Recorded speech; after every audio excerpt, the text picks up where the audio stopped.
Hello बच्चों, आज हम अपने जैव विविधता वाले चैप्टर में जहाँ तक आप लोगों को बताए थे उसके आगे अगले संघ है हमारे क्राइसोफाइटा। तो हम अपने अगले संघ को लेकर चल रहे हैं। दो तीन कैरेक्टर्स हैं, इनके जानने हैं, कुछ एग्जाम्पल्स जानने हैं, क्योंकि इनको आगे फ्यूचर में डिटेल नहीं पढ़ना है, तो इतना जानते चले।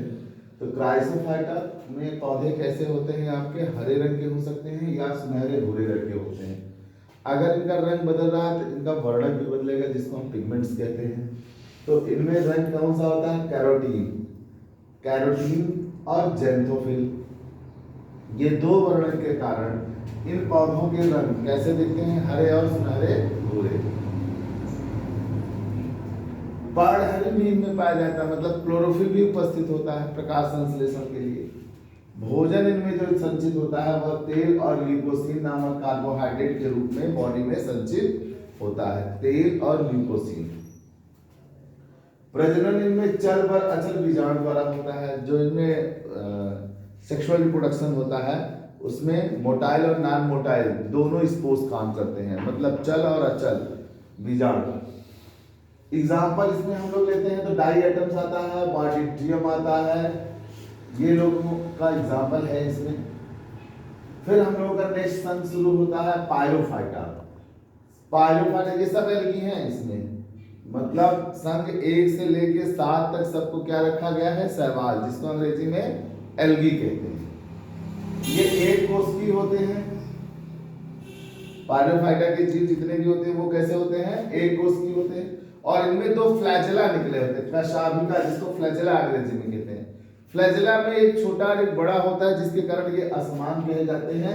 और पीले हरे रंग के या सुनहरे भूरे रंग के ये होते हैं, पीले हरे रंग के या सुनहरे भूरे रंग के होते हैं। तब इनमें वर्णक कौन सा पाया जाता है? डाइनोजेंथीन, डाइएडिनोजेंथीन और पेरिडीन नामक 3 प्रकार के वर्णक पाए जाते हैं। कौन कौन से? डाइनोजेंथीन, डाइएडिनोजेंथीन और पेरिडीन, ये तीनों वर्णक पाए जाते हैं। इसी के कारण इनके रंग बदलने मतलब अलग अलग होते हैं। जनन कोशिका विभाजन द्वारा होता है। लैंगिक जनन इनमें कम पाया जाता है, लैंगिक जनन इनमें कम पाया जाता है। कोशिकाएं इनकी टूटती है और 2 नए जीव बन जाते हैं। एग्जाम्पल में आता है डायनोफ्लैजेलेट्स। एग्जाम्पल में कौन आता है? डायनोफ्लैजेलेट्स, जिम्नोडीनियम और पेरिडीनियम, ये इसके एग्जाम्पल्स हैं। अब आता है हमारा संघ नेक्स्ट थियोफाइटा। थियोफाइटा में आकार बड़ा हो जाता है, जीव का आकार कैसा हो जाता है? बड़ा हो जाता है। और ये सब समुद्री शैवाल हैं जो भूरे रंग के होते हैं। कौन से शैवाल हैं? समुद्र में पाए जाने वाले। वर्णक इनमें जो पाया जाता है वो पर्णहरित के साथ साथ फ्यूकोजैंथीन पाया जाता है। फ्यूकोजैंथीन भोजन वसा और पॉलीसेकेराइड के रूप में संचित होता है तथा लैंगिक जनन में समयुग्म की आइसोगैमस और विषम युग्म की ऊगैमस दोनों प्रकार का देखने को मिलता है। उदाहरण इसमें कौन आता है? एक्टोकार्पस, फ्यूकस, सारगासम आदि। नेक्स्ट है रोडोफाइटा। बच्चों, रोडोफाइटा जो है ये आपका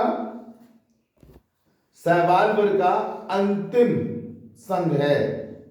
इसके बाद आपके कौन से शुरू हो जाएंगे? जीवाणु, और फिर उसके बाद कवक। तो ये आज शैवाल का लास्ट संघ है जिसका नाम है रोडोफाइटा। ये भी आकार में बड़े होते हैं, लाल शैवाल होते हैं। पर्णहरित के अलावा मतलब क्लोरोफिल के अतिरिक्त इनमें फाइकोसाइनिन व फाइकोइरिथीन नामक 2 और पिगमेंट्स पाए जाते हैं। मतलब क्लोरोफिल के कारण पत्तियां हरी होती हैं, लेकिन और जो ये लाल हो रहे हैं या इनमें जो और कलर चेंज होता है उसका कारण वर्णक कहा जाता है। और कौन सा वर्णक है? फाइकोसाइनिन और फाइकोइरिथीन, ये 2 पाए जाते हैं। भोजन इनमें मंड और पॉलीसेकेराइड के रूप में संचित होता है। भोजन इनमें किसमें? मंड और पॉलीसेकेराइड के रूप में संचित होता है। और लैंगिक जनन इसमें विषम युग्म की प्रकार का ही होता है, समयुग्म की नहीं होता है। पॉलीसाइकोफोनिया, पॉलीसाइकोफोनिया, बैट्राकोस्पर्मम इसके एग्जाम्पल हैं। तो आज के वीडियो में बस यहीं तक बच्चों। अगले वीडियो में हम लोग जीवाणुओं के बारे में चर्चा करेंगे। जो अगला संघ है 8 और 9, 10 संघ आपका कवक का है, उन दोनों के बारे में भी चर्चा करेंगे। इस तरह से फाइनली हम कल आगे बढ़ेंगे तो जीवाणु से शुरू करेंगे। धन्यवाद बच्चों।